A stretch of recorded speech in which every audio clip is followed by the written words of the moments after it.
জয়গুরু। আজ আমরা পড়ব সংঘ সাধনা। লিখছেন স্বামী ভাস্করানন্দ সরস্বতী। জয়গুরু। তার অর্থাৎ ভগবানের সৃষ্ট জগতে কোনো কিছুরই অভাব নেই, সবই রয়েছে এবং তা সুন্দরভাবে। কিন্তু আমরা এই জগতে এসে তার সৃষ্ট বস্তুতে আসক্ত হয়ে নিজেকে জড়িয়ে ফেলছি। সর্বোপরি আমার মার্কা বসিয়ে তা পাওয়ার জন্য লালায়িত হয়ে উঠছি। কিন্তু যারা ভাবতে পেরেছে এ জগতে কিছুই আমার নয়, একদিন সব ফেলে আমাকে চলে যেতে হবে পরপারে, তাদের কাছে এই জগৎ অন্যরকমভাবে প্রভাবিত হয়। তবে এই ভাব মানুষের মধ্যে সহজে আসে না। যার মধ্যে এই ভাব এসেছে বুঝতে হবে তার গুরু কৃপা হয়েছে, কারণ গুরু কৃপা ছাড়া এই ভাব সাধারণ মানুষের মধ্যে আসতে পারে না। নিশ্চয়ই পূর্বজন্মের কিছু গুরু কৃপা তার মধ্যে ছিল, তাই এই জন্মে তার মধ্যে ব্যতিক্রম দেখতে পাওয়া যায়। অর্থাৎ এই জগতের কোনো বস্তুই তাকে বদ্ধ করতে পারে না, তাই আসক্ত হয়ে পড়ে না। আর এটি হলো আসল ভাব। এই ভাবের ভাবুক করার জন্যই সদ্গুরু বা মহাপুরুষেরা বারে বারে এই জগতে আবির্ভূত হয়ে মানুষকে এইভাবে প্রভাবিত করার জন্য চেষ্টা করে চলেছেন। কিন্তু মায়াবদ্ধ জীব কিছুতেই ওইভাবে যেতে পারছে না। ওই ভাবকে হৃদয়ে ধারণ করে বা জাগরুক রাখতে হলে সংঘ সাধনার খুবই প্রয়োজন বলে মনে করি। একমাত্র সৎসঙ্গই পারে মানুষকে সৎ পথে পরিচালিত করতে। আমাদের ঠাকুর এই জন্য সংঘ সাধনার প্রবর্তন করেছেন। এর ফলে প্রতি সপ্তাহে আপনি সংঘ পাচ্ছেন। বৎসরে প্রায় 50 থেকে 52টা সংঘ আপনি পাচ্ছেন। আবার বিশেষ সংঘাধিবেশন ছাড়াও জেলা সম্মেলনী, বিভাগীয় সম্মেলনী এবং সর্বোপরি সার্বভৌম ভক্ত সম্মেলনী তো আছেই। অর্থাৎ সারা বৎসরে এতগুলি সৎসঙ্গ আপনি পাচ্ছেন। তথাপি মনের পরিবর্তন আমাদের হচ্ছে না বা জগতের আসক্তি যাচ্ছে না। আসলে সংঘটাকে আমরা সাধনা বলে মেনে নিতে পারি না বা গ্রহণ করতে পারি না। ঠাকুর বলছেন তোমরা সংঘ করবে, তাই করি। এর বেশি আমরা বুঝি না, জানি না বা জানার চেষ্টাও করি না। আর এভাবে সংঘ করলে কোনো দিনই আমরা সংঘের উদ্দেশ্য বা লক্ষ্যতে পৌঁছাতে পারবো না। ঠাকুর সংঘ করার কথা বলেছেন, তাই করি।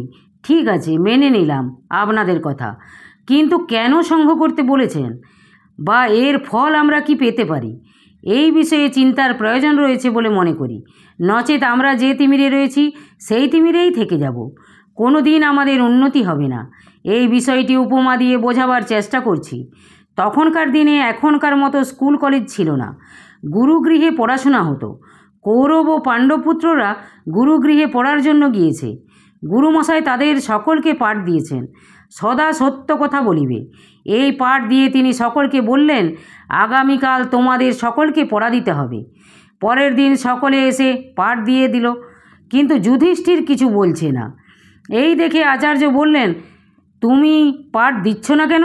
উত্তরে বলে, আমার এখনও সময় লাগবে। এই কথা শুনে সকল ভাইয়েরা তো হাসাহাসি শুরু করে দেয় আর বলে, এটার এমন কি পাঠ যে আরও সময় লাগবে? ভাইদের কথায় কর্ণপাত না করে চুপচাপ দাঁড়িয়ে আছে। তখন আচার্য বলেন, কতদিন লাগবে? বলে, তা প্রায় 1 মাস লাগবে। এই কথা শুনে ভাইয়েরা তো আরও জোরে হাসাহাসি শুরু করে দেয়। গুরুমশাই ওদেরকে থামিয়ে বলেন, ঠিক আছে, তোমাকে 1 মাসই সময় দেওয়া হলো, তারপরেই তুমি পড়া দিও। 1 মাস অতিক্রান্ত হওয়ার পর আচার্য বলেন, এবার পড়া দাও। তখন যুধিষ্ঠির বলেন, আরও 15 দিন সময় লাগবে। আচার্য এই কথা শুনে আবারও 15 দিন সময় দিয়ে বললেন, ঠিক আছে, তোমাকে আরও 15 দিন সময় দেওয়া হলো, তারপরেই পড়া দিও। ঠিক 15 দিন পর আবারও জিজ্ঞাসা করাতে বলে, আরও 7 দিন সময় দরকার। এই শুনে সব ভাইয়েরা দাদার কীর্তিকলাপ দেখে আশ্চর্য হয়ে বলা বলি করে, এর মধ্যে কি এমন আছে যার ফলে দাদা পড়া দিতে পারছে না, কেবল সময় নিয়ে চলেছে? 7 দিন পর আচার্য জিজ্ঞাসা করাতে বলে, আজকে আমি পড়া দিতে পারবো। এই কথা বলে যুধিষ্ঠির বলে, সদা সত্য কথা বলিবে। তখন গুরুদেব বলেন, এই পাঠের জন্য এতদিন কেন সময় লাগলো তোমার? উত্তরে যুধিষ্ঠির বলে, সত্য কথা বলা আমার অভ্যাস ছিল না, তাই 1 মাস সময় নিয়েছিলাম। 1 মাস পরে দেখলাম এখনও আমার অভ্যাসে পরিণত হয় নাই, তাই আরও 15 দিন সময় নিয়েছিলাম। মনে করেছিলাম হয়ে যাবে, কিন্তু দেখলাম আরও কিছু দিন না হলে হবে না, তাই আরও 7 দিন সময় নিয়েছিলাম। এখন দেখছি সত্য কথা বলা আমার অভ্যাসে পরিণত হয়ে গিয়েছে। আর আমি জীবনে সত্য ছাড়া কখনো মিথ্যা কথা বলবো না। এই কথা শুনে সকল ভাইয়েরা স্তব্ধ হয়ে নির্বাক দৃষ্টিতে দাদার দিকে তাকিয়ে রইল, কিছুই বলতে পারল না। এই উপমার মতোই ঠাকুর আমাদের সংঘ সাধনা পাঠ দিয়েছেন, কিন্তু ওই ভাইদের পাঠের মতোই আমাদের সংঘ হচ্ছে। সংঘ সাধনা হয় নাই, অর্থাৎ অন্তর দিয়ে হয় নাই বা হৃদয়ে প্রতিফলিত হচ্ছে না। তাই তো আমাদের চিত্তের উৎকর্ষ সাধিত হচ্ছে না। আরও সহজ করে বলতে হয়, প্রার্থনা করার সাথে সাথে ভাব যোগ হচ্ছে না। অথচ জগৎগুরু আচার্য শঙ্কর কি বলছে দেখুন, ক্ষণমিহ সজ্জন সঙ্গতি রেখা ভবতি ভবার্ণব তরণে নৌকা। মানুষ যদি ক্ষণ মুহূর্ত বা কয়েক সেকেন্ড সৎসঙ্গ করতে পারে, তার দ্বারাই সে ভবনদী পেরিয়ে যেতে পারে। আর আমরা ঘন্টার পর ঘন্টা ধরে সৎসঙ্গ করে চলেছি, তবুও চিত্তের উৎসর্গ হলো না। না হওয়ার পিছনে বহু কারণ রয়েছে। সেই কারণগুলি অপসারিত করতে না পারলে কিছু হবে না। কারণগুলি উল্লেখ করার চেষ্টা করছি। আবাহনী সঙ্গীত হওয়ার পর ঠাকুর সঙ্গে বর্তমান আছেন, এটা ভাবতে হবে। ও সঙ্ঘে যোগদান করার পর অন্য কথাবার্তা বা বাক্যালাপ বন্ধ করতে হবে। ঠাকুর তো বলেছেন, 3 বা ততোধিক ভক্ত যেখানে সংঘ অনুষ্ঠান করে আমি সেখানে উপস্থিত থাকি। এটা ঠাকুরের কথা, কাজেই মহাপুরুষের কথা মিথ্যা হতে পারে না। ঠাকুর সঙ্গে বর্তমান, এটা কি আমরা উপলব্ধি করতে পারি না। কিন্তু ঠাকুর যদি স্থূলদেহে বর্তমান থাকাকালীন সঙ্গে যোগদান করতেন, তাহলে কি আপনারা গল্প করতে পারতেন? স্থূলদেহে থাকলে যে ভাব নিয়ে সঙ্গে বসতেন, সেইভাবে সঙ্গে বসতে হবে। বহুদিন ধরে তো সঙ্ঘ করছেন, একবার এই ভাব নিয়ে সঙ্ঘ করে দেখুন না কি হয়। পরিবর্তন হতে বাধ্য। সর্বোপরি ঠাকুর সঙ্গে বর্তমান আছেন, এটা উপলব্ধি করতে পারবেন। আর তখনই আপনার মনের মলিনতা আস্তে আস্তে দূর হতে থাকবে। মনের মলিনতা দূর হলে সঙ্ঘের মধ্যে বিরোধ ভাব থাকবে না। মনকে শুচি শুদ্ধ করতে হলে এটাই পদ্ধতি বা রাস্তা। আর ওই ভাব নিয়ে সঙ্ঘ করলে আপনি কোনো দিনই সঙ্ঘ ছাড়তে পারবেন না।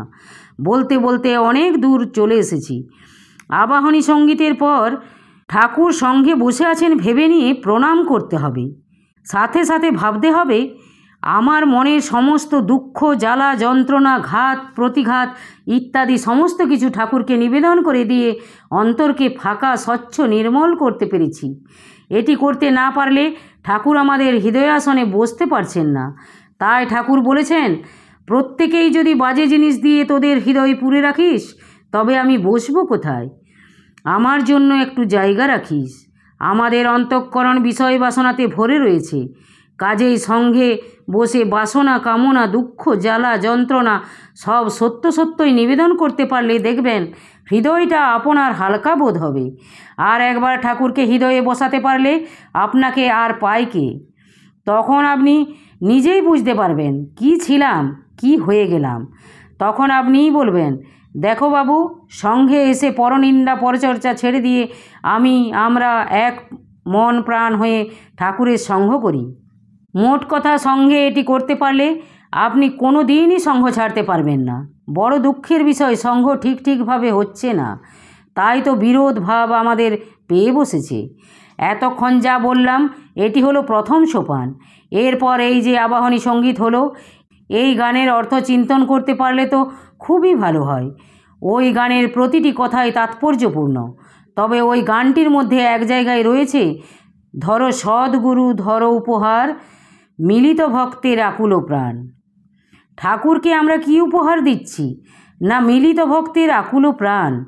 গানের কথাগুলি বলার সাথে সাথে ঠাকুরকে হৃদয়ে পাওয়ার আকুলতা মনে জাগাতে হবে বা জাগাবার চেষ্টা করতে হবে। দেখুন, এই সব বিষয়ে ইচ্ছাটাই হলো বড় জিনিস। প্রাণে যদি সত্য সত্য ইচ্ছা জেগে থাকে, তাহলে একদিন নিশ্চয়ই হবে। আর প্রাণের মধ্যে ঠাকুরকে পাওয়ার ব্যাকুলতা জাগাতে পারলে আপনি আধ্যাত্মিক জগতে আরও এক ধাপ এগিয়ে গেলেন। আর এই ব্যাকুলতা থেকে কোনো দিন হয়তো দেখবেন আপনার চোখে জল পর্যন্ত এসে যাবে, যেটা সাধারণ মানুষের মধ্যে সচরাচর আসে না বা দেখতে পাওয়া যায় না। ভগবান রামকৃষ্ণ পরমহংসদেব বলতেন, মাগ ছেলে বা বিষয়ের জন্য মানুষ ঘটি ঘটি কাঁদে, কিন্তু ভগবানের জন্য চোখে এক ফোঁটা জলও আসে না। এ তো সচরাচর প্রায়ই দেখতে পাওয়া যায়। আসলে মানুষ বিষয় বাসনাতে মজে রয়েছে, এর থেকে বের হওয়া খুবই মুশকিল ব্যাপার। এই সব থেকে পরিত্রাণ পেতে হলে সঙ্ঘ সাধনা অতি অবশ্যই প্রয়োজন বলে মনে করি। তবে হ্যাঁ, গড্ডলিকা প্রবাহের মতো সঙ্ঘে যোগদান করলাম আর ফিরে এলাম, এ করলে হবে না। সঙ্ঘকে সাধনা বলে গ্রহণ করতে হবে, আর সঙ্ঘের মধ্যে যা সমস্ত হয় তার ভিতরে ডুব দেবার চেষ্টা করতে হবে। আরও সহজ করে বলতে হয়, সঙ্ঘের মধ্যে ভক্তি সঙ্গীত, স্তোত্রবন্দনা, প্রার্থনা, ভাব বিনিময়, এগুলির অর্থ অনুধাবন করার চেষ্টা করতে হবে। এটি করতে পারলে তবেই সঙ্ঘ সাধনা বলে বিবেচিত হবে, নচেত নয়। তবে কথা হলো সঙ্গীত, বিশেষ করে প্রার্থনা সকলের একই সুরে হওয়া বাঞ্ছনীয়। আমি একরকম করলাম, অন্যজন আরেক রকম সুরে করলো, তাহলে হবে না। নাম করা বিশিষ্ট শিল্পীদের সঙ্গীত শুনতে এত ভালো লাগে কেন? তার মধ্যে নানা রকম বাদ্যযন্ত্র, হারমোনিয়াম ইত্যাদি রয়েছে। আরও ভালো লাগার কারণ, না সমস্ত বাদ্যযন্ত্রগুলি এক সুরে বাঁধা রয়েছে এবং যিনি সঙ্গীত গাইছেন তারও সুর ওই বাদ্যযন্ত্রের সাথে মিলিয়ে এক সুরে করা রয়েছে, তাই এত শুনতে ভালো লাগে। ওই রকম সঙ্ঘের মধ্যে প্রার্থনা যদি সকলের এক সুরে হয় তবেই অর্থ বোধগম্য হবে। এক সুর না হলে অর্থ বোধগম্য হবে না। এই প্রার্থনার মধ্যে যে সমস্ত কথা বলা রয়েছে, ভাবলে শরীর কাটা দিয়ে বা রোমাঞ্চিত হয়ে উঠবে। আর ওই অর্থের সাথে নিজেকে যুক্ত করতে পারলে যে বন্ধন আপনাকে আবদ্ধ করে রেখেছে তা কেটে গিয়ে আপনি মুক্ত পুরুষ হয়ে যাবেন। আর ঠাকুর আমাদের কাছে এটাই কামনা করেন। এই প্রবন্ধে প্রার্থনার মধ্যে কয়েকটি কথা আপনাদের সম্মুখে তুলে ধরার চেষ্টা করছি। প্রথমে যে প্রণাম আছে ওতে গুরুর স্বরূপ বলে দেওয়া রয়েছে। গুরুকে ওইভাবে ভাবতে পারলে আর কিছুই করার দরকার হবে না। কিন্তু আপনারা সংসারী মানুষ, আপনারা এতটা পারবেন না। কিন্তু ভবসাগর প্রার্থনার মধ্যে প্রথম স্তবকটিও যদি অর্থ ভাবতে পারেন তাহলে আপনার ভবের বন্ধন সব কেটে গিয়ে আপনি জন্ম ও মরণের হাত থেকে মুক্ত হয়ে যাবেন। এ একদম ধ্রুব সত্য। আপনারা হয়তো ভাবতে পারেন তা আবার হয় নাকি, কিন্তু বাস্তবে সত্যই হয় যদি অর্থ অনুধাবন করতে পারেন। ভবসাগর তারণ কারণ হে। ভব অর্থাৎ এই ইহলোক বা সংসারকে সমুদ্রের সাথে তুলনা করা হয়েছে। সমুদ্রের যেমন কুল কিনারা আমরা দেখতে পাই না, ঠিক তেমনই এই ভবের কুল কিনারা নাই। কত জন্ম জন্ম ধরে এই পৃথিবীতে আসছি, তথাপি আমাদের আশা আকাঙ্ক্ষার কি শেষ হচ্ছে?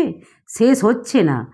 একটার পর একটা আশা আকাঙ্ক্ষার উৎপত্তি হয়েই চলেছে, আর এর শেষ হবে না। সেই জন্যই এই ভবকে সাগরের সাথে তুলনা করা হয়েছে। তারণ শব্দের অর্থ হলো ত্রাণকারী বা উদ্ধারকর্তা, অর্থাৎ এই জগতের উদ্ধারকর্তা গুরু। গুরু ছাড়া এই ভবসাগর থেকে উত্তীর্ণ হওয়া কিছুতেই সম্ভব নয়।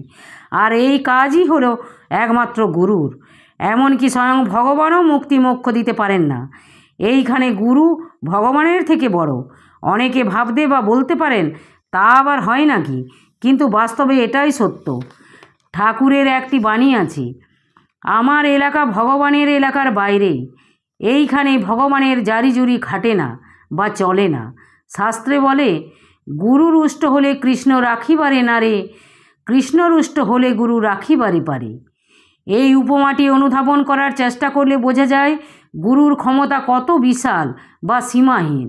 যাই হোক, এই ভবসাগর থেকে উদ্ধার করতে পারবেন একমাত্র গুরু। সোজা কথা, গুরু ছাড়া নান্যপন্থা। রবি নন্দন বন্ধন খণ্ডন হে। রবি অর্থাৎ সূর্যের নন্দন হলো যম, অর্থাৎ যমের বন্ধন তুমি খণ্ডন করো। এই সম্পর্কে একটু বিশদ আলোচনার প্রয়োজন রয়েছে। সাধারণ মানুষের মৃত্যুর সময় যমলোক থেকে দূত পাঠায় মৃত ব্যক্তির আত্মাকে নিয়ে যেতে যমলোকে। ওখানে পাপ পুণ্যের বিচার হয়। অসৎ কর্মের ফল নরক ভোগ, আর ভালো কর্মের ফল পুণ্যভোগ। সাধারণ মানুষ এই দুই রকম কর্মই করে থাকে, এর বাইরে যেতে পারে না। কাজেই পাপ অর্থাৎ নরক ভোগ ও পুণ্য ভোগান্তে আবার এই পৃথিবীতে আসতে হয়। এইভাবেই চলে মানুষের জীবন। ঠাকুর আমাদেরকে এর ঊর্ধ্বে নিয়ে যেতে চান, যেখান থেকে মানুষকে আর জন্ম মৃত্যুর প্রবাহে পড়তে হয় না। আর সেই জন্যই প্রার্থনাতে বলা হচ্ছে, যমের বন্ধন তুমি আমার খণ্ডন করো, অর্থাৎ পাপ পুণ্যের পরপারে নিয়ে যেতে চান। তাহলে আমরা দেখতে পাই মানুষের বন্ধনের কারণ হচ্ছে এই ভবসাগর ও যমলোক। এজন্যই ঠাকুরের কাছে প্রার্থনার সময় জানাতে হবে, ভবসাগর ও রবির বন্ধন তুমি আমাদের খণ্ডন করো। এই দুইটি জগৎ থেকে গুরু ছাড়া অন্য কোনো দেবদেবী তারণ করতে বা উদ্ধার করতে পারেন না। কাজেই প্রার্থনার সময় ওই কথাগুলির অর্থের চিন্তন, ওই অবস্থা লাভ করার জন্য হৃদয়ে ভাবের আধিক্য ঘটাতে পারলে আপনি অতি অবশ্যই ভবনদী পেরিয়ে যেতে পারবেন। এখন কথা হলো ওই ভাবের বিকাশ হৃদয়ে ঘটাতে হবে। আর এই সব অর্থ উপলব্ধি করতে হলে এক মন এক প্রাণ হয়ে সঙ্ঘ করতে হবে। এক প্রাণতা আনতে হলে বিরোধ ভাব থাকলে হবে না। ঠাকুর সেজন্যই তো বলেছেন, বিরোধের একান্ত পরিহার ও প্রাণের ঐকান্তিক মিলন। এটি হলেই তবে ভাবে যাওয়া সহজ হবে। কথায় বলে না, এক কড়াই ফুটন্ত দুধের মধ্যে একটু গোবরচনা পড়ে গেলে সমস্ত দুধটাই নষ্ট হয়ে যায়। এও তেমনি, কোনো একজন সঙ্ঘসেবী যদি বিরোধ ভাব নিয়ে সঙ্গে যোগদান করে, তাহা হইলে সেই সঙ্গে ভাবের বিকাশ কিছুতেই হতে পারে না। এই প্রসঙ্গে আরেকটি উপমা দিচ্ছি। গৌরাঙ্গ মহাপ্রভু এমনিতেই তিনি সকলকে নিয়ে পথে পথে নাম করে বেড়াতেন, কিন্তু তিনি অতি অন্তরঙ্গ মাত্র কয়েকজনকে নিয়ে সন্ধ্যার পর শ্রীবাস অঙ্গনে দরজা বন্ধ করে নাম করতেন। ওই বাড়ির বৃদ্ধা শাশুড়ি মাতার সন্দেহ হয়, ভগবানের নাম করবে, তা আবার দরজা বন্ধ করে কেন? নিশ্চয়ই কোনো খারাপ অভিসন্ধি রয়েছে ভেবে নিয়ে সন্ধ্যার পূর্বেই ঘরের মধ্যে প্রবেশ করে খাটের নিচে এক কোণে শরীর ঢেকে বসে রইলেন, উদ্দেশ্য কি করে দেখার। এদিকে সন্ধ্যার পর গৌরাঙ্গ মহাপ্রভু তার অন্তরঙ্গ কয়েকজনকে নিয়ে ঘরে প্রবেশ করে দরজা বন্ধ করে দিয়ে নাম আরম্ভ করেছেন, কিন্তু কিছুতেই নাম অন্য দিনের মতো জমছে না। মহাপ্রভু ওদেরকে বললেন, দেখো তো তোমাদের মধ্যে কোনো নতুন ব্যক্তি আছে কি না। ওরা পরস্পর দেখে নিয়ে বলে, না প্রভু, প্রত্যেক দিন যারা আসে তারাই আছে, অন্য কোনো নতুন ব্যক্তি আসে নাই। এরপর আবার নাম শুরু করেন, আগের অপেক্ষা আরও ভাব দিয়ে নাম করতে শুরু করেন, তথাপি নাম জমছে না বা ভাবের স্ফুরণ হচ্ছে না। তখন মহাপ্রভু বললেন, নিশ্চয়ই কোনো অচেনা ব্যক্তি ঘরের মধ্যে রয়েছে, তোমরা আলো নিয়ে এসে তন্ন তন্ন করে খুঁজে দেখো। ওরা তাই করলো। আলো নিয়ে খুঁজেও কাউকে দেখতে না পাওয়াতে মহাপ্রভু বলেন, নিশ্চয়ই আছে, আরও ভালো করে দেখো। তখন তারা খাটের নিচে ভালো করে দেখাতে খাটের নিচে এক কোণে গা ঢাকা দিয়ে বসে রয়েছে একজন দেখতে পেল, চেনা যাচ্ছে না। তখন প্রভু ওনাকে বের করে আনার জন্য বললেন। অবশেষে দেখা গেল ওই বাড়ির বৃদ্ধা শাশুড়ি মাতা। তারপর ওনাকে ঘর থেকে বার করে দিয়ে দরজা বন্ধ করে নাম শুরু করলেন। নাম অল্প সময়ের নাম জমে উঠল। তাহলে দেখুন, গৌরাঙ্গ মহাপ্রভু স্বয়ং ভগবান, তিনিও তার অন্তরঙ্গদের নিয়ে নাম করছেন, তথাপি নাম জমছে না, ভাবা যায়? আর আমরা হলাম সাধারণ মানুষ, সঙ্ঘ করি, এমনিতেই সঙ্ঘের মধ্যে ভাবের বিকাশ হয় না। তার উপর যদি বিরোধ ভাব নিয়ে সঙ্ঘে যোগদান করা হয়, তাহলে বুঝতেই পারছেন সঙ্ঘের পরিণতি কি হতে পারে। কাজেই ভাবের প্রত্যবায় না ঘটিয়ে সকলে এক মন প্রাণ দিয়ে ঠাকুরের সঙ্ঘ করুন। ঠাকুর না এসে থাকতে পারেন না। উপসংহারে বলি, সঙ্ঘকে সাধনা বলে গ্রহণ করতে হবে, নচেত কিন্তু সঙ্ঘের যা প্রাপ্য অর্থাৎ যা পাওয়া উচিত তা থেকে বঞ্চিত হবেন। কথায় বলে না, এক নামে যত পাপ হরে, জীবের সাধ্য নাই তত পাপ করে। আবার এও বলে, কোটি কল্প নাম জপ করলেও কিছু হবে না। দুটো কথাই সত্য। আমাদের সঙ্ঘ সাধনাও ঠিক এই কোটি কল্প নাম জপ করার মতো হচ্ছে, অর্থাৎ কোটি কল্প এভাবে সঙ্ঘ করলেও কিছু হবে না। আমরা যে তিমিরে আছি সে তিমিরেই পড়ে থাকব। এই ভাবের পরিবর্তন ঘটিয়ে সঙ্ঘকে সাধনা বলে গ্রহণ করে প্রার্থনার অর্থ চিন্তনের সাথে সাথে ভাবে যাওয়ার চেষ্টা করতে হবে। তবে মাত্র কয়েকদিনের চেষ্টাতে হয় না, এর পিছনে লেগে থাকতে হবে। সর্বোপরি ঠাকুরকে জানিয়ে এইভাবে সঙ্ঘ সাধনা আরম্ভ করে দিন, আমি বলছি হবেই হবে। জয় গুরু, জয় গুরু। আজ এই পর্যন্তই। যদি আপনাদের ভালো লেগে থাকে তাহলে চ্যানেলটিকে সাবস্ক্রাইব করে সাথে থাকুন। জয় গুরু, জয় গুরু।